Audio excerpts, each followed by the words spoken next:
Students across France are protesting against the government's education reforms, forcing over 150 schools to close. In a number of cities, the demonstrations also turned violent.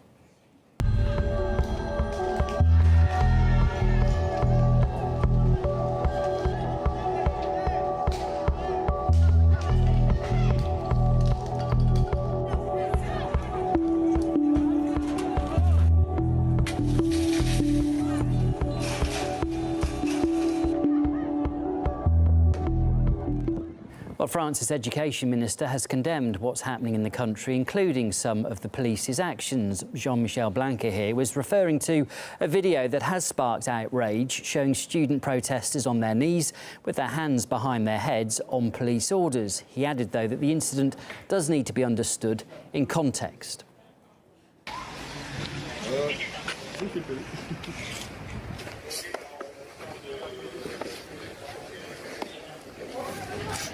The riots do come in the wake of weeks of nationwide protests against fuel price increases and high living costs. More of these rallies by the so-called Yellow Vest movement are planned for Saturday. The Yellow Vest riots have seen 3 deaths and hundreds of injuries nationwide so far. In Paris alone, shop profits dropped by 50% and €4 million of damage was also inflicted. The government has since backed down, promising to scrap its proposed fuel tax. However, it's still introducing exceptional security measures, with visitors to Paris, for example, told to stay away from certain attractions, including the Eiffel Tower. Well, in an interview, the French Prime Minister said that the government will deploy a dozen armoured vehicles to ensure peaceful protests on the streets of Paris. The last time such a measure was taken was 13 years ago. We have information about a great number of individuals who are coming to Paris not to protest peacefully, but to confront, to attack the forces of law. We mobilized an important number of police officers, 89,000 in France overall. This is an exceptional mobilization because we don't want to endanger the Republic. Meanwhile, weeks of protests have taken their toll on the French President, Emmanuel Macron, who has seen his approval ratings dive. With more, here's Charlotte Dubinsky. Another day, another protest here in France as groups buoyed by the government's U-turn on a fuel tax rise feel like the winds are changing and blowing in their favour. Now, as the crisis continues, parties from the left are calling for a vote of no confidence in the French government, the second in months. We see that our government is heading for disaster. It's our collective responsibility to make it stop here and to do something to change the government and the policies. We'll try to convince other members of parliament, aside from ours, to sign this motion of no confidence and vote it through.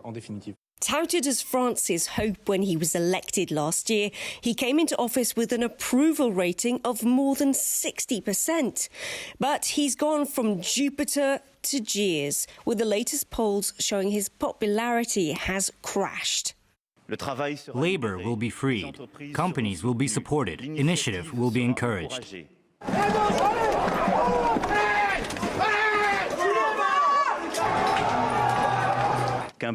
I will humbly serve our people.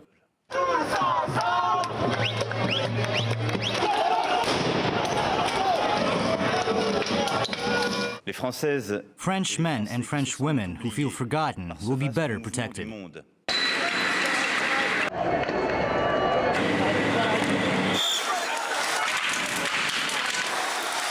So, what's caused the collapse? As well as implementing a vast range of unpopular reforms that have led to him being labelled the president of the rich, he's also known for his loose tongue and perceived arrogance. He told army generals, "Je suis votre chef." After a dispute over spending cuts. The head of the French armed forces soon quit, and he would be far from the last to abandon Macron's camp. The president even told pensioners that France would be better off if people stopped whining after being harangued by voters worried about pension cuts. The only thing we don't have the right to do is complain.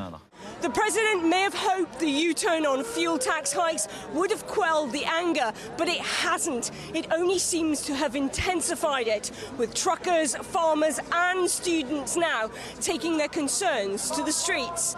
Protesters here are calling for Macron to resign. I consider Macron to be a president who is against social rights, who is trying to deconstruct the welfare state. He is clearly implementing policies for the rich. He is the president of the rich. We want a president for the poor, a president who prioritizes the common interest. Macron's resignation would be ideal. Parliament's job is to respond to the people's demands. Unfortunately, though, in the National Assembly, where the majority are with En Marche, the deputies follow orders like sheep. But we are happy because there are deputies who represent the interests of the people, who answer to their demands. Macron, I don't like him a lot, but the problem is that if you want Macron to resign, who are you going to put forward against him? So if you have a good candidate, that's fine, but Macron resign and let's see what happens. It's not a great option for me. Macron once penned a book entitled Revolution. In it, he wrote about the quest to reinvent the French nation. His unpopular policies may just be doing that as the Yellow Vest movement continues to gain traction. Problem is, this wasn't the revolution the president foresaw nor wanted. Charlotte Dubinsky, RT, Paris. Well, John Rockland, a professor of political science at the Catholic University in Vendée, says that the protest movement could spell the end of Emmanuel Macron's presidency. It's certainly the end of the dream that he liked to cultivate. He made people dream or think, he made people think and dream that change could take place without difficulty, and that because he was new and a new person and a new party, that everything would suddenly get better. Emmanuel Macron, like his two predecessors, has absolutely no new ideas. He remains wedded to policies that have failed now for many decades in France: high tax, high spending, European policy, relaxed policy on immigration.